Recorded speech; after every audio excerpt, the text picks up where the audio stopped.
Hey, everybody. What's going on? What's hot? What's hip? What's happening? What's shaking on your Friday night? Here at the Tom Gully Show, we're going to bring you 60 minutes of thrills like we do 5 days a week. Hey, tonight I'm going to tell you about the Dumont Network. Bob Levy has been confronted with a number of late-breaking, I won't call them emergencies, but errands. His car's radiator's got a problem. There's other stuff going on and stuff. So he's not going to be on tonight, but next week sometime. We're going to have Bob on with us. I was on Bob's show this morning. Yeah, now I never know when I'm going to be on. Just want to come on? Yeah, hell yeah. Bob Levy? Be on the air with Bob Levy? Hell yeah. Okay, so Dumont Network. What else today? Oh, yes. Stuttering John. I can be a little facty. I know this. But, I know things. And yes, the other day it was Mercedes or Daimler Chrysler or whatever, did not support Hitler. Dude, there's pictures. They built the plane engines. They built the staff car. They built everything. And guess what else? The Third Reich was all too happy to let them use concentration camp labor. Mercedes has apologized for it. It's on their website to this day, the apology. Wrong! And then today, because you can't leave Carl from WATP alone, he asked Rob Saul what ethnicity Carl was. And then he said he's German. Well, dummy, German is a nationality. Dummy. An ethnicity is a group of people that share cultural and sociological commonalities. That's what an ethnicity is. Wrong. And for some reason, I can't super chat on his show. I'm subscribed, and I can type in the chat room, but I can't super chat. I wanted to light him up, man. Akko. Well, I'll get to that in a minute. Akku says, in other news, I won't have to test my heart's caffeine tolerance tonight. Glad you got some sleep. That wasn't Helga? No, it was me. It was me.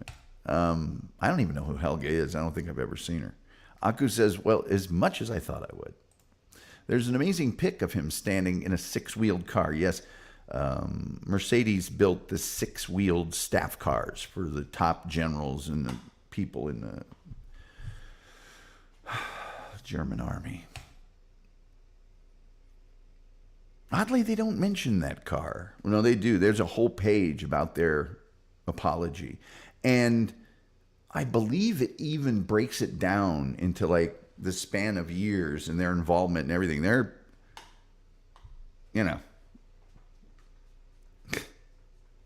dummy.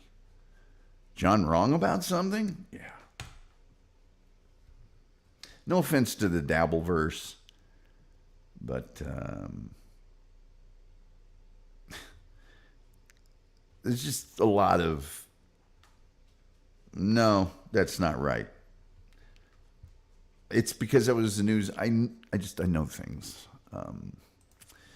Aku, oh no, I only got a few hours of sleep. I have to paint this Mack truck instead of taking many hours of standing. Okay.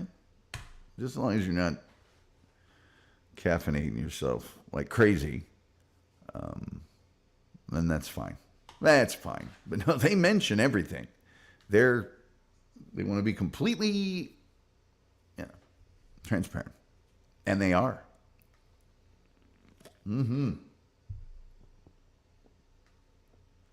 everyone but John. And just like the last Mac, I've fallen off it already. Aku, Daddy-O. We got to Velcro you to those things or something. You get some Velcro. You guys hear that? I got the other car with its alarm going off. I reworked it for this lady so that I put a switch in that she could turn the alarm on, like if she went to the grocery store or something, and then she can turn it off when she wants to. You hear that? So now there's another one. There's another one now. Yeah. Dumont Network in 4 minutes. Yeah. Oh, yay, verily. Yes, what are you guys up to? What's going on in the world? I don't really know of anything going on in the world. I haven't looked at the news today.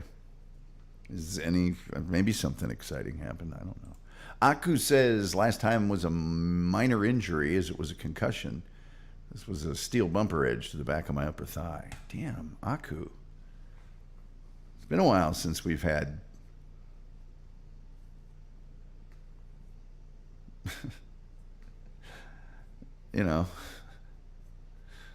emergency medical services car repair talk. We've missed it. We really have. I just don't want you to be hurt. Oh, I know what I was going to say. SG Fanboy. Don't freak out. He won't be here tonight. He got his new place. And all he's got in there right now is like a bed and a TV or something. Tomorrow all his stuff comes. So that's where he is. Nobody freak out. Nobody freak out. Emergency. That's closest at 5:30. You might have to go to the people thing. Terry Dean says, I don't watch the news anymore. Terry, I don't either. I go to my place for news, the Associated Press website. And it doesn't. Oh, hey, for those of you who are fans of the Grateful Dead, Phil Lesh, founding member of the band and influential bass player, has died at the age of 84. The World Series is going on for anyone interested. And I know, I always do this. Man, back in my day. Well, I'm going to tell you something. Back in my day when I was a kid, the World Series was as big or bigger than the Super Bowl. They actually played the radio for the World Series in my grade school when the Tigers went to the World Series. So it was a big deal, and the numbers are hugely down. You can probably find a chart, but everybody used to watch it. Now hardly anybody watches it. And I think it's on pay. I don't even think you can watch it on TV. I could be wrong about that, but if you do that, I'm not getting ESPN to watch the World Series. A hoard of 1,000-year-old coins unearthed in a farmer's field sells for $5.6 million. Oh, jeez. Let's see. Anything else? I don't know who Lana Del Rey is, but apparently they've confirmed that she married alligator swamp tour guide Jeremy Dufresne in Louisiana. I think she's somebody famous, and she married an alligator tour guide. I like stories like that. I don't understand why rich people, famous people, rich people I understand. Famous people I don't understand. Famous people that can only be dating another famous person, like Jennifer Lopez. It's like, do you not date anybody that's not like super famous? That's weird. That is just really, really weird. I don't care what anybody says. Room Wild Bell says, greetings from the dark side. No lives matter. Yes, we have cookies on the dark side. Dark Side Cookies. Hey, there's Zumac Attack. Good to see you. Tom, great show today with Bob. I smoke Marlboro Menthol and saw you smoke. What's your brand? What are your most hated smell brands? I had a friend smoke Cools and Camel Red non-filtered stuff. I can't tell the differences. I don't really smoke. The only time I smoke is when I'm on Bob's show. So I don't know. I bounce around. I used to like menthols, but then they changed them.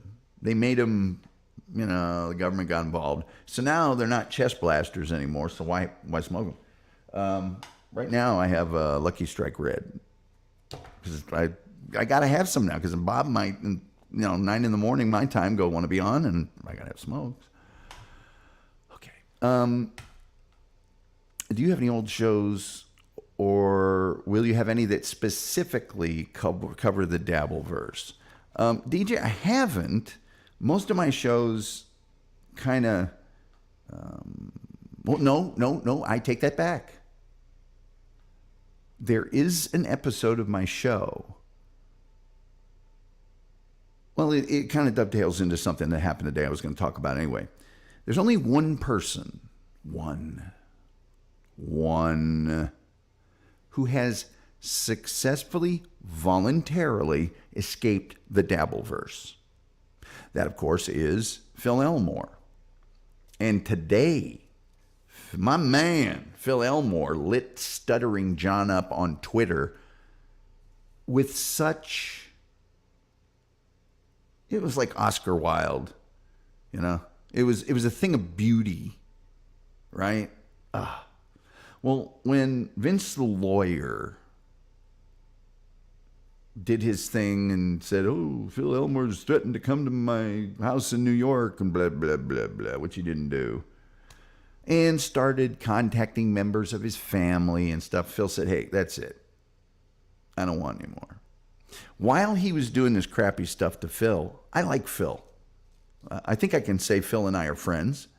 I think we're kind of kindred spirits. We've been professional commercial writers for decades. And so what I did, DJ, was I did an entire show imitating Vince the lawyer. And it's easy to find. You can go back and find it. So that's a Dabbleverse, but I don't generally always, do that many things. If somebody was to attack me or do some stupid stuff, I might. But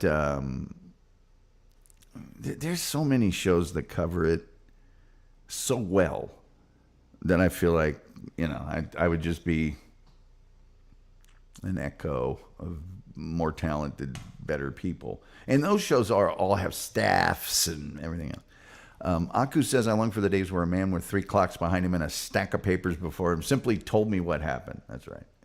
Aku says, "It's easy, Tom, just like DBZ power levels or BS." Hey, Aku, you'll be proud of me. I replaced the thermostat in my Jag.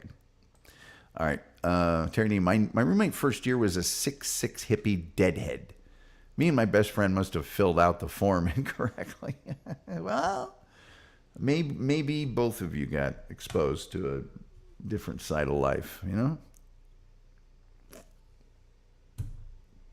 I never saw what the big deal was behind the Grateful Dead. I mean, they're a pleasant enough band, and I have heard some of their concerts on Internet Archive, the bootleggy things, and yeah, they're pretty good stuff, but I'm not going to quit taking baths and follow them across the country for 6 weeks. Not going to happen.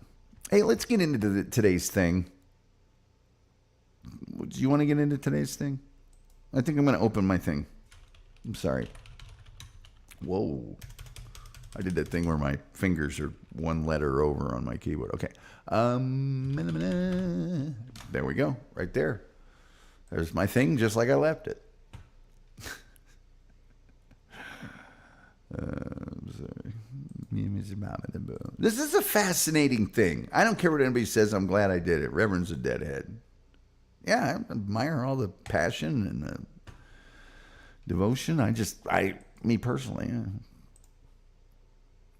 I know what I was going to do. The Dumont Network is fascinating. I don't care what anybody says. And I'm going to go through this faster than I should because I know you guys probably don't care to hear about it. But when I start telling you about it, maybe you will. Maybe you will. For a long time before cable, there were three networks, or so most people think. Three networks in PBS: ABC, NBC, CBS. So what most people don't remember or realize is that early on there were four major networks.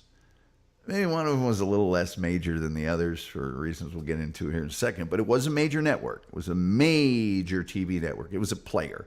And until Fox came around in the mid to late 80s, there was only three after Dumont went away. So Dumont was different than the other three networks. The other three networks had radio networks when TV was starting. So NBC, CBS, and ABC all had these big radio networks with shows on them that had the most popular movie stars. There was no television yet. So the big stars were movie stars, and a lot of the big movie stars had radio shows on these networks. And so when they started doing TV shows, ABC, NBC, and CBS could all draw from their radio networks and have these giant stars on television. Dumont didn't start out that way. Dumont actually started out,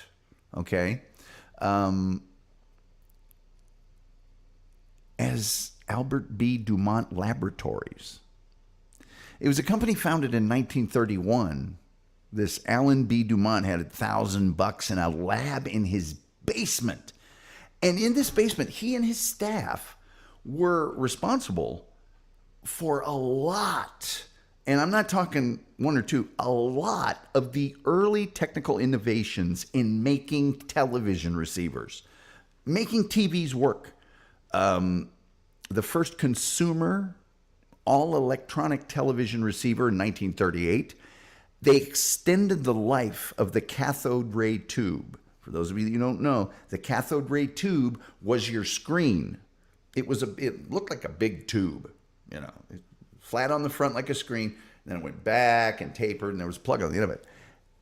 They extended the life of that from 24 hours. So your TV screen would only last 24 hours. They extended it to 1,000 hours. And that's actually what made TVs affordable and, reasonable for people. So soon, these Dumont TVs, the receivers especially, the thing that takes the signal and then puts it on the screen, they became the standard in the industry. As a matter of fact, in 1942, Dumont worked with the U.S. Army in developing radar technology in World War II. That alone brought the company $5 million in 1942. So Dumont isn't a network. It's not an entertainment company. It's a we make TVs company. The problem was that the early sales of television receivers had a problem. And that problem was there wasn't enough regularly scheduled programming. These TV stations, they just didn't have the wherewithal to create the content. I mean, let's face it, even into the 80s, TV stations went off at midnight and didn't start again till 5 in the morning. So it wasn't 24 hours a day like it is now. Well, back then, they didn't have a backlog of past programs. They were doing most of these things live. So a few months after selling his first TV set in 1938, Dumont saw this problem. So he opened his own experimental TV station in Passaic, New Jersey.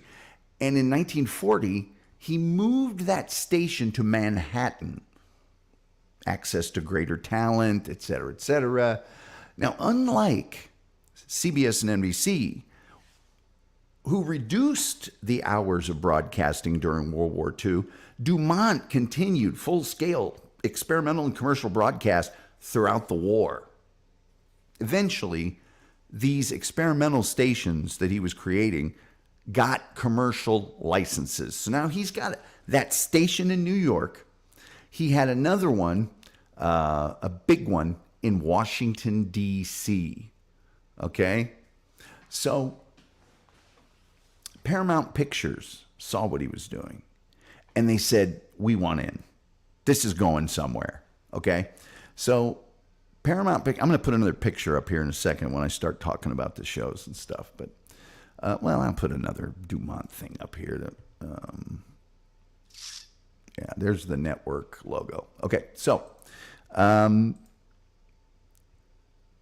buys in 1939, 40% share in the company. And Paramount had TV things of their own going on. They had a station in Los Angeles in 39 and in Chicago in 40.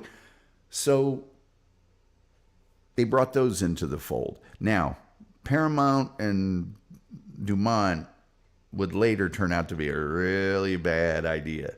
But anyway, after he got his experimental station in Washington signed on, he began an experimental coaxial cable hookup to hook up all of his stations. That's what we call cable TV, friends. So now all of his stations could send signals to each other. And it's said that one of these broadcasts on the hookup announced that the U.S. had dropped the atomic bomb on Nagasaki. And that is what the Dumont people considered to be the official beginning of the Dumont Network. Okay? They started regular network service August 15th, 1946 on their various stations. And, Dumont themselves had a number of owned and operated stations, meaning they owned the station they operated, and the rest were affiliates. So, NBC in New York had station-to-station TV links as early as 1940. And you got to realize what a big thing that was. To be able to shoot that signal to another station, it was a big deal. So ABC didn't exist till 1943, and they didn't get into TV till 1948. The Federal Communications Commission, because TV was becoming so popular, they were getting deluged with license requests. They said, no more TV licenses. So everyone's frozen. And the FCC wouldn't really let people pair up. So there was a bunch of teeny tiny little networks, and they never grew. So during that static period, there was just the 4 networks really that were national networks. Now, when we say national network, that's even a bit of a misnomer because there wasn't enough stations to really blanket the entire country. But because the Dumont Network had no radio programming history, they didn't make entertainment. They had to figure out something to do. How are we going to get stuff? We got no radio programming, so we can't bring any of those shows. That's what all the TV stations and networks did in those days. They take a radio show, they turn it into a TV show. Have Gun Will Travel. I mean, I could go on down the line. Have Gun Will Travel, Dragnet. There's a million of them. So they also had no stable of stars that they could draw upon, and they were perennially short of cash. But they had something going for them. They were super innovative and super creative. So they had to rely on their wits and better programs, and they did something the other networks didn't think of doing. They can't get at any of these movie stars. They got a station in Manhattan. They walked down the Great White Way. And so Dumont tapped all the stars of Broadway, the greatest Broadway actors, singers, dancers, everything, arguably better than the movie stars, at least as performers. Not as well known, not as popular, but amazing performers. So the network also did something that we have to this day, and that is, back in that day, all the shows were sponsored by one sponsor, Texaco Star Theater. The name of the sponsor was in the show, one sponsor. Dumont sold commercials to several different advertisers per show, and that freed the producers up because a lot of times those sponsors had such power, they can say, we don't want you to do this, we don't want you to do that. And they had you over a barrel because they were paying for the show. Well, if you have a whole bunch of them, a single one can't shut you down. So that model remains the same today. As you know, we sell them individually. And that's the standard now. And the other thing that Dumont did was they made it possible for stations in the Midwest to receive live network programming from stations on the East Coast and vice versa. Before that, the networks had to have regional stuff in both time zones. And they didn't have to do that anymore. So there you go. The first broadcast came from Dumont's 515 Madison Avenue headquarters. They got bigger space, a theater inside of Wanamaker's department store. Yeah. Dumont was also the first network to broadcast a film production for television, made-for-TV movies.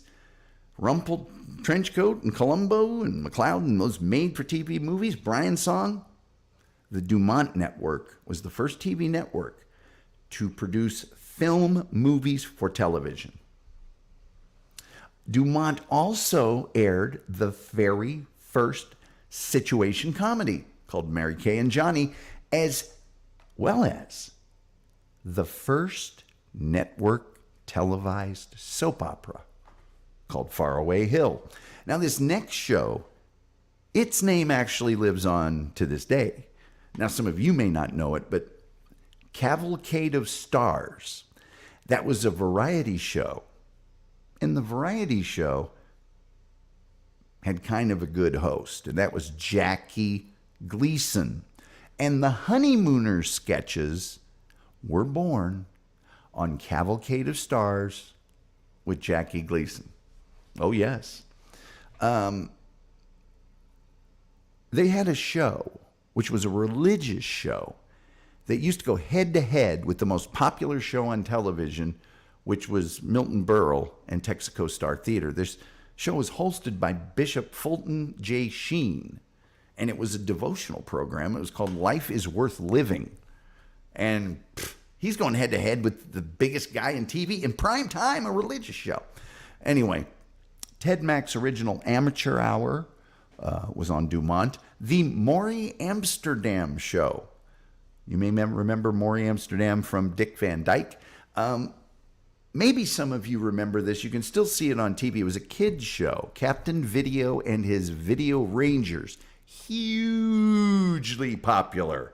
Gigantically popular with kids. Down You Go was a popular panel show. The picture I'm showing you right now was maybe the most popular primetime show on the Dumont Network. It's called Rocky King Inside Detective. I know we have a lot of pro wrestling fans in the Dabbleverse. Well, guess what? The very first pro wrestling that was shown on television, network television, was, yes, the Dumont Network. And they had like 4 or 5 wrestling shows. They had a lot of wrestling shows. Cash and Carry was the first network televised game show. Of course, the Dumont Network had the Ernie Kovacs show because he was on all the networks. And a show that started out on the Dumont Network actually was reborn just a few years ago. And that's the Goldbergs. The Goldbergs started off on radio. They were on television first on the Dumont Network, and of course reborn just 5 or 10 years ago. Are they still on? I don't know. I don't think they are. Let's see here. They also were a pioneer, especially during this time, of creating programming aimed at minority audiences with minority performers when other American networks, no, we're not doing that. The Gallery of Madame Liu Tsong starring film actress Anna May Wong, was the first U.S. TV show to star an Asian American person. The Hazel Scott Show, starring pianist and singer Hazel Scott, was the first U.S. network TV series to be hosted by a black woman. Now, Dumont's programming predated videotape. There was no videotape. So all of the Dumont programs were recorded on what they called kinescopes. A kinescope is when you take a TV show that's live, and then you take a film camera and you record that show off the screen. You make a movie of the show, okay? These kinescopes were said to be stored in a warehouse until the early 70s. Actress Edie Adams, the wife of Ernie Kovacs, testified in 1996 before a panel in the Library of Congress. She claimed so little value was given to these films that the stored kinescopes were loaded into 3 trucks and dumped into Upper New York Bay. Nevertheless, there are a number of Dumont programs that survive. I'm going to tell you about that here in a second, okay? Because the number that survived is really tiny, tiny, tiny. This is a live political show. This right here, remember we did the show? This isn't Glenn Miller. This is Benny Goodman. Benny Goodman. They were able to get some of the bigger musical acts on the Dumont Network. Now, although this entire film archive was destroyed, some shows have survived and put on DVD. Much of what was survived has never been copyrighted properly. Those TV shows back then, because they weren't set on a fixed medium like a painting or a sculpture, they were not eligible for copyright at the time. Although films of those telecasts could be if they contained a proper notice. And they lapsed into the public domain in the late 70s when the company that bought Dumont, Metromedia, said, we don't want to renew any of these copyrights. That religious show, Life Worth Living, has a lot of them that they still have them around. The awards. Now, these programs on Dumont were very low budget compared to the other networks. And most of the awards would go to NBC or CBS because they could outspend other people. But the Dumont Network actually did kick ass in the awards. And that was their way to sort of even the playing field. The ratings had just started for television because it was a brand new medium. I'm looking at the first week of 1950 in August. The Dumont Network only has 2 shows, Cavalcade of Stars and Wrestling, in the top 15. So there you go. I don't think I'm even going to get into the whole Dumont. Paramount and Dumont, very early on, after they sort of joined forces, they started realizing that they were both in the same business. Paramount kind of wanted to have their own network. They didn't really want to be a minority shareholder in another network, so they started fighting each other, and it was awful.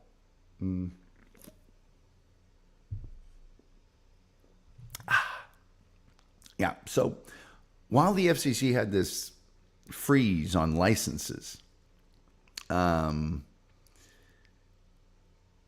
through 13 VHF, and then you got the UHF. Well, they were only 2 through 13, and that's when they started expanding. And that was a problem. Dumont's stations started to go UHF.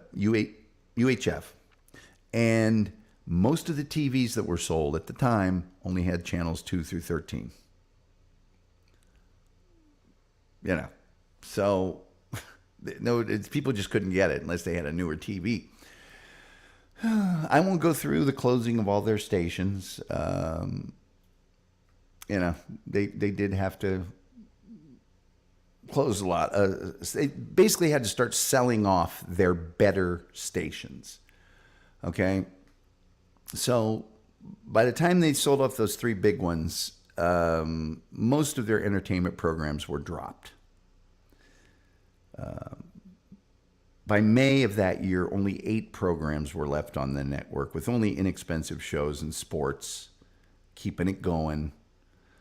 They quit using their coaxial cable for the network, which they'd spent $3 million on just the year before.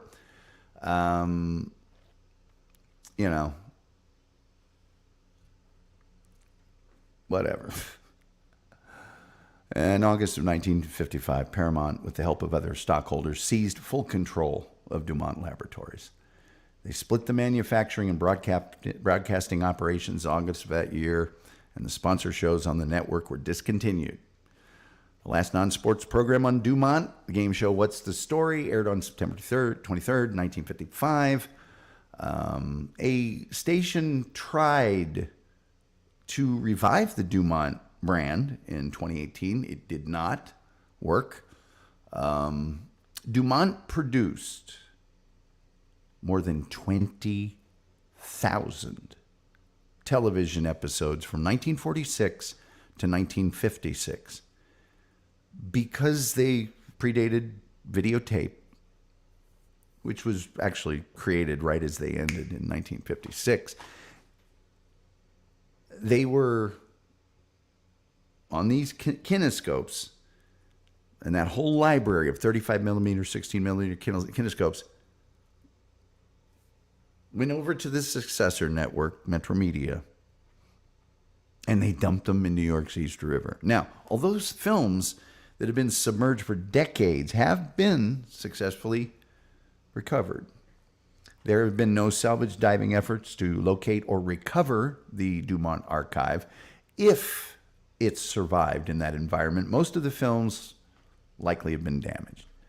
Other kinescopes put through a silver reclaiming process have seen very good results because of the microscopic amounts of silver that make up the emulsion of black and white film. But it's estimated that out of those 20,000 programs, only about 350 complete Dumont television shows survive today, including 7 of the early Jackie Gleason Honeymooners sketches from 51 and 52.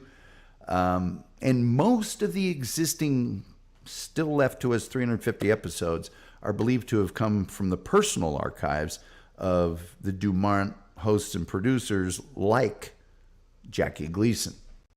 So there you go. You can watch these if you go to Wiki. Oh, I know what there is. There is I believe it's on Roku. You can get the little app or whatever. I believe there is a Dumont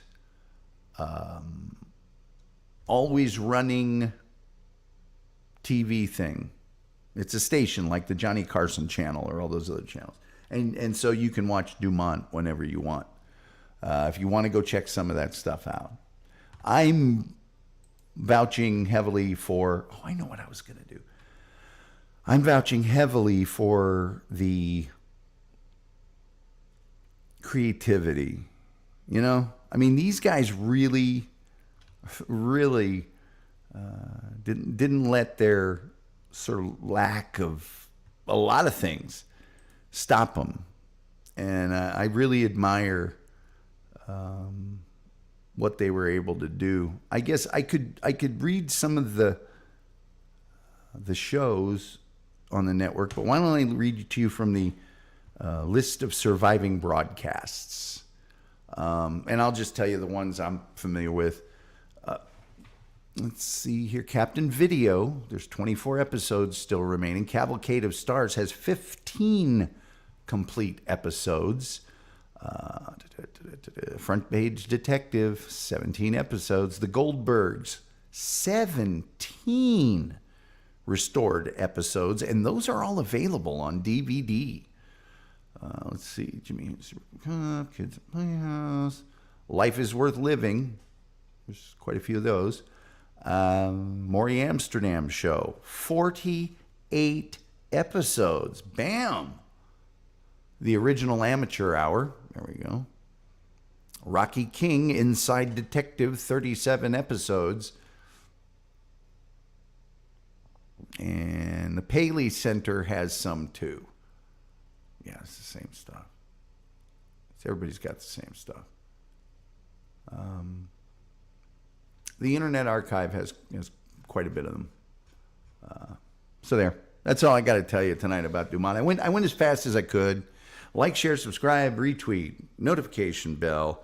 Please do all those things that help us with the algorithm, the almighty algorithm. And then also we have super chats and memberships. You can avail yourself of those if you'd like. We do have a goal every night. It is any amount of money. We have not reached our goal tonight. And then also, please, I didn't put the thing in the bottom. I'm so sorry. Look at the crawl at the bottom of the screen. It'll tell you how to sign up for a gifted membership if you care to have one of those, if somebody cares to give you one of those. This is a cool thing. A lot of TV stations had these back then. Those old sort of mobile TV stations. All right, let's see here. Well, we got a lot of stuff to go through. Oh boy, we got to plow through this stuff. Oh, here we go.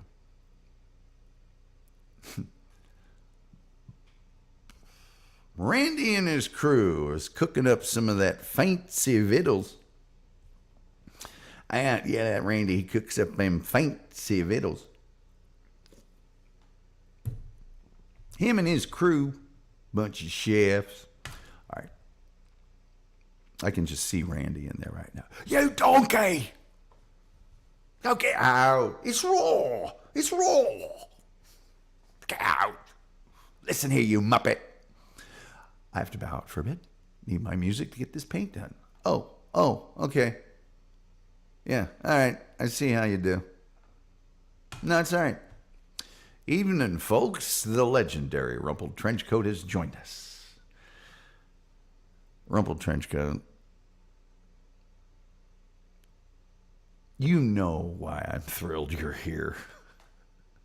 You know why I really... Now I know at least one person gave a damn about this episode. Now, hey, Rumples. Terry Nee says, I saw the Dead and the Band in Syracuse. Fabulous. I've heard they're great in concert. I really have. Hiya, Dupa. Cable TV was crested in Catersport, Pennsylvania. It's very nice. It was very nice. Dupa says, how great was the concert, Terry? Yeah, how great was it? It was so great. Dupa, it was awesome. I was the only one not tripping on acid. No, you were walking just fine, weren't you? All right, that's why you remember it. Genau. Genau. Genau, genau, genau, genau, genau, genau, genau, genau, genau, genau, genau, genau, genau, genau. I shouldn't do that. That's their thing. And that's that guy's thing. I'm not doing that anymore. So I hope you enjoyed that one. Did I do today's collar? If I didn't do it, I'm going to do it at the end of the thing. Somebody tell me whether I did it or not. Captain Video was even referred to in an episode of The Honeymooners. Yeah, Captain Video got mentioned in a lot of even the other network shows because kids were so crazy for it. It was Hannah Montana times a million. And so kids had to have the Captain Video outfit and the Captain Video lunch and all that stuff. It's kind of at the same time as a lot of mass merchandising and national campaigns for stuff like that too. Ernie Kovacs was one of my all-time favorites. Rumpled Trenchcoat. Not only do I have everything that's out there of Ernie Kovacs, he's my idol. Ernie Kovacs is really my idol. Well, Letterman's my idol, but Ernie Kovacs is way up there. And I was lucky enough to meet Edie Adams before she passed away. Wow, was she a looker in her day? Good Lord. All right. By the way, Edie Adams had tremendous debts after Ernie Kovacs died in his car accident. And she went to every single one of the people he owed all this money to and said, I'm going to pay you back. And she started doing everything. She took every role that was offered to her. She did supermarket openings and she opened libraries. And man, and she paid it all off. That is a cool lady. Dumont, Big Dumby. Yeah, yeah, kind of. That is funny, Terry. Sven Dunkel has joined us. Evening, Tom and crew. Hello. YouTube is doing something odd with chats. Anyone else? Well, you know, that's what I was saying. I can comment in Stuttering John's chat room. I'm subscribed, but I can't super chat because I wanted to stick him with that German thing and that Mercedes thing, and it wouldn't let me. Hungus, good evening. Saying hi. People saying hi. Most cheerful chat room on the internet. Hail algorithm. Now, if you got your gifted memberships on, Rumpled Trenchcoat is really one of the most generous people in Dabbleverse adjacent. And I can't say enough about, hey, Rumpled, you don't do your shows live ever, do you? Because if you do, I need to donate to your stuff, is what I'm saying. All right. The wool, I don't, and people are going to forgive me. I've only super chatted live shows. I guess you can probably do it to uploaded shows too. I love those old perv programs. Wolf, thank you for the $5. I again forgot to, I downloaded your picture to convert it, and then I didn't convert it because I'm a dumbass. Oh, no. The real reason I waited, Wolf, is I don't have that other guy's permission to put his picture in there. So I just wanted to let you know, because I don't have his permission, I'm going to crop you in that picture. Stacy Allen and Uncle Jack caught a membership. Hey now, what you how, what a hole. I didn't even realize Stacy Allen was in here. Or Uncle Jack, for that matter. Maybe they just gave him to members. So everybody in here's all strapped up. The Wolf says, I have a couple of the band's albums and the greatest hits from them. Hey now. Rumpled Trenchcoat said, if you didn't do an episode on Ernie Kovacs yet, love to see one. Well, while I was doing my... where did that damn thing go? While I was doing my what in... oh, there it is. While I was doing my Dumont research... great minds, Rumpled, because I said the same thing. We got to do Ernie Kovacs. Actually, we might just fold Edie Adams into that. We might just. I watched Ernie Kovacs' show and all the things he created. He was just. Sometimes you watch the stuff and you go, "Oh, it's not that." But the ideas were so innovative and unusual and cool. Uncle Trenchcoat said, my dad met Ernie Kovacs waiting backstage for Edie Adams. He said they were both such nice, down-to-earth people. Yeah. Tierney says, Bob's ex is stalking Tom. Jack. Well, something both me and Jack are going to have to come to terms with is Gina's coming back next week. Now, I know about me, but I don't know about Uncle Jack. I myself, I'm aware of the fact that if you're the side piece, there are going to be times when you're going to be out in the cold, when the wife is going to be demanding or whatever it is. And you know, if you want to keep your man, you got to be chill with that. You can't be all needy. I'm just saying. I'm not pointing any fingers, but I'm just saying.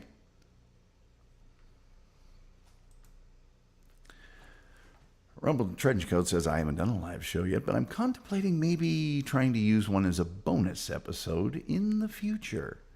You know what, Rumpled?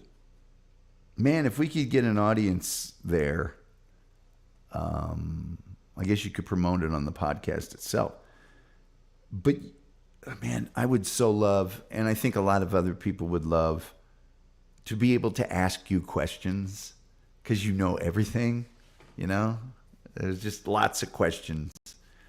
I don't know if you remember it or not, but Wired Magazine used to have that. BuzzFeed used to have that mystery show or whatever it was, unsolved mystery type thing. Unsolved, I think it was called. And they would do a show, and it was uploaded. And then they would do a live, like a week later, a couple days later, and talk with people about that show. Just saying. The park doesn't care. He bit the head off a goldfish and chewed it at their senior skits. The other time, the schools shut it down. They didn't ban them, however. Well, all right. I'll leave them in. Rumpled. Yes, please. Yes, please. I think Ernie might have created as much as Jerry Lewis did. The thing about Ernie was, you know, he never got a good time slot on a good network. And he moved him around everywhere. I believe the Ernie Kovacs show on Dumont, and this was way more common back then than it is now. TV shows would switch networks. So if you had a sponsor, and the sponsor liked producing the show, but the TV network said, we got a better show we want here, you just move it to another network. And I think the Ernie Kovacs show came to them from CBS. A lot of their shows came to them from elsewhere. So let me see here. There was let me see if I can. Some of their shows were simulcast.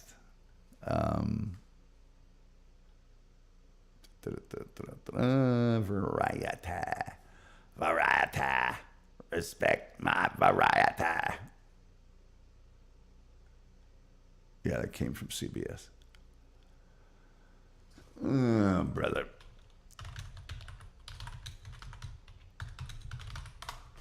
Yeah, they'd move networks all the time, man. All the time. They came from CBS. And guess what? The Ernie Kovacs show, man, that poor guy started out in 52, ended 10 years later, and he was on 4 different networks. The 4 major networks. He was on NBC for a year, he was on CBS for a year, he was on Dumont for a year, and then like 7 years later, he got a show on ABC. Poor guy. All right, where are we at? The lovely and talented Dupa says, love this show in the chat room. Thank you for the $5, Dupa. Thank you so much. You guys are really generous. I was talking to some folks today about trying to make this my full-time devotion. And, well, Bill will tell you, I'm not going to forget you people. I'm not going to forget you people. Not even if I go crazy. Seriously.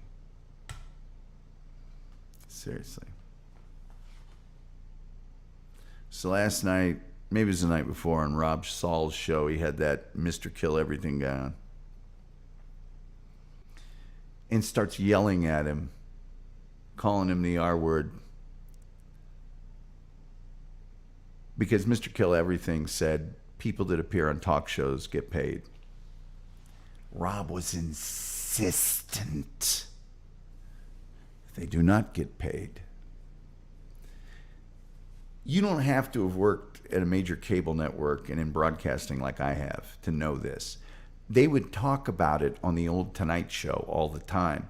Everybody that appears gets union scale. Now, to Brad Pitt, the $600 or whatever, it doesn't really mean anything, but they get it, and they have to get it because television network talk shows come out of New York and LA. You don't think the SAG-AFTRA union is going to be like really strong in those union areas?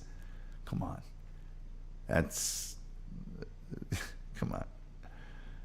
But Rob Saul didn't know that. So he's screaming at this guy, no, they just get the plug. That's all. Blah, blah, blah, blah, blah. This guy's like, no, what? I don't know what you're talking. Everybody knows this. Idiot.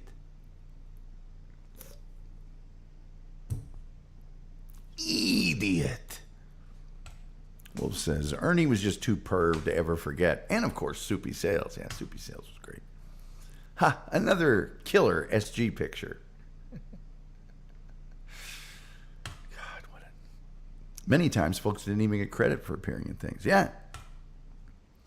Also, back then,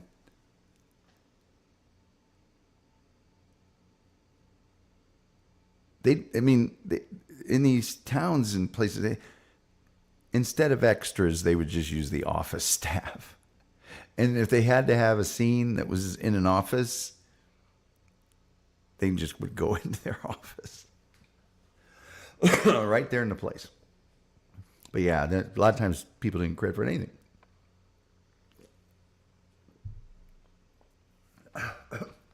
They were ripping and rolling, man. I mean, they were just cranking stuff out. Throw it at the wall, see if it sticks. Just trying anything they could. Rumpled Trenchcoat says, I feel like what Rob Saul doesn't know would fill a warehouse that could have housed all 20,000 episodes from Dumont. In the words of Mr. Potter in It's a Wonderful Life, I'll go further than that. I'd say all the things that Rob Saul doesn't know, but thinks he knows, can also fill up that warehouse. Wolf! Rab! Another great show to watch was the Grand Ole Opry. You mean Opry?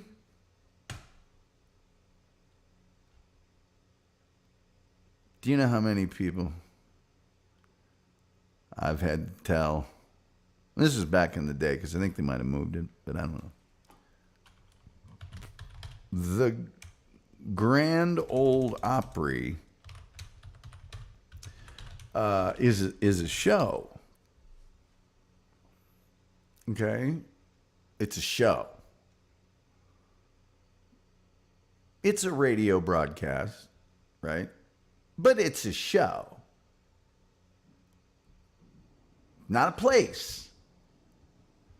Ryman Auditorium is a place. I don't know that they have it there anymore, though. Let me see here. Ryman Hospitality, Country of Origin, Home Station, Syndicates, Announce They Created My. I don't tell where they broadcast it from, I guess, but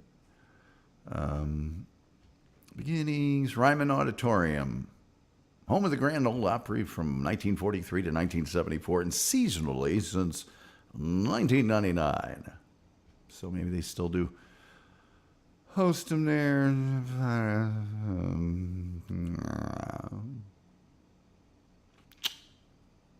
The Opry left in 74 and didn't come back till like the early 90s, which is sad. And it's sat empty. They didn't even use it.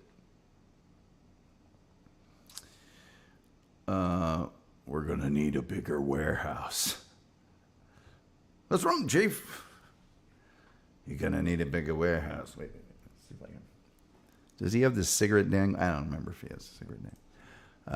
I just couldn't say it like that. Well, that's because you're not a hillbilly. Hillbilly. Oh, and we were wondering with Reverend Wild Bill, I know you clarified this one time. I think you're a hillbilly and not a redneck. I'm not trying to be disparaging. I'm just saying, because I don't consider those terms necessarily derogatory. But I remember you had a very strong opinion about which one you were. Kim Warfield says Chuck's mom used to run their restaurant.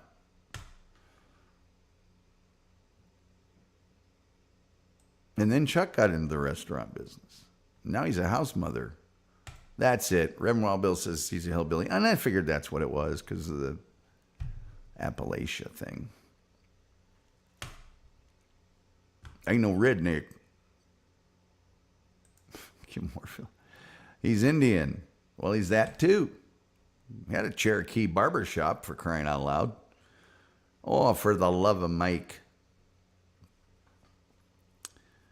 Here's a scene from the very first live episode of Rumpled Trenchcoat Columbo podcast. Go ahead, caller.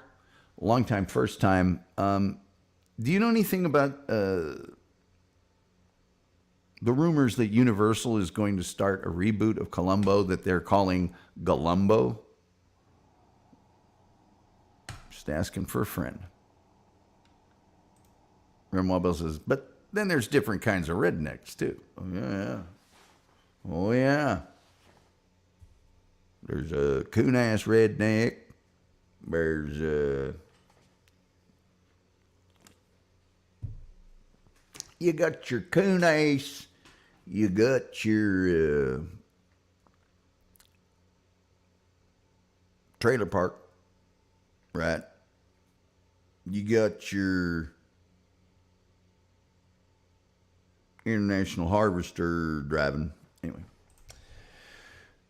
all true. All true. I used to call him Lieutenant Kabumble. There's your dumbass redneck.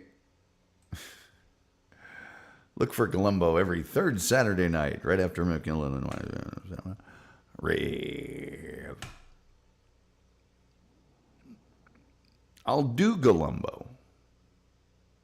But there's another series I personally feel like if they reboot it and they don't make me the star, why reboot it? And that's The Rifleman. Chuck Connors was not what I would call classically handsome. Look at this face. I look like I've been hit in the face with a shovel every day since I was born, just like Chuck Connors. I can do this. I can do that. I know you'd like to go to the general store, Mark, but I need you to go to the co-op and get us some seed corn. Micah, if he keeps shooting up the town, I know, Luke. What are we going to do? If Luke was honest with him, he would have just gone, I'm going to take my fancy rifle. I'm going to shoot his eyebrows off him till he gets the message. Anyway. You got Jeff Foxworthy.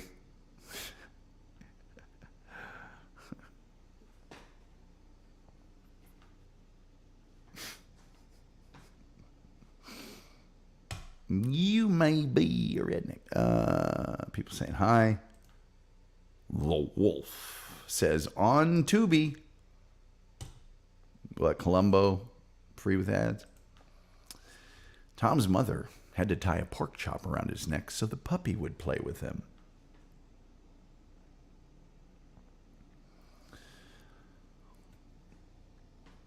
You got that backwards. She would tie a puppy to my neck. Never mind. Chuck Connors was definitely more of the rugged, manly guys. Yeah. He was not Fabian. What was it? He used to do the Christmas show every year for KLOS in L.A. Chuck Connors was a really interesting guy. A super interesting guy. Played for the Boston Celtics, first man to shatter a backboard, played for the Chicago Cubs, and he starts acting. No, Rifleman is on Tubi. Okay, I think we figured out. No, was it Hulu or Tubi? Columbo's on with free with ads, and I knew the Rifleman's on Tubi. He's got his own channel. You can watch him on demand, but you can also just turn it on. It's like TV. It just runs 24 hours a day. Paw.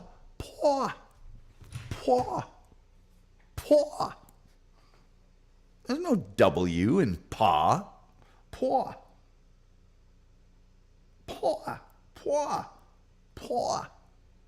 All right, I got to go. There's a Rico going on. You guys got a weekend. I'm going to be in the chat room on Levyverse tomorrow. I doubt I'll be on the show. I think he's got a guest. But man, I appreciate all of the support this week, and always. You know, it's an uphill battle here.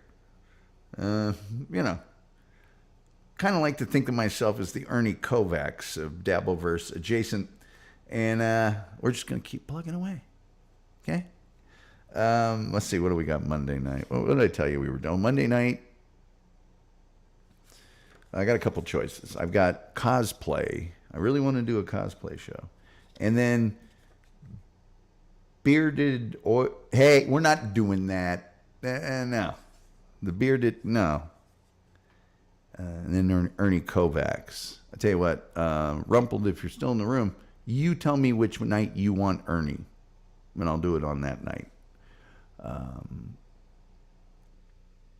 That guy was a great dude. He really was. Cared a lot about animals, too. He was a rancher and had his own livestock and stuff.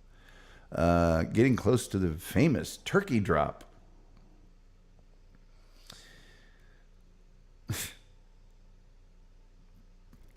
Happy Thanksgiving from W.K.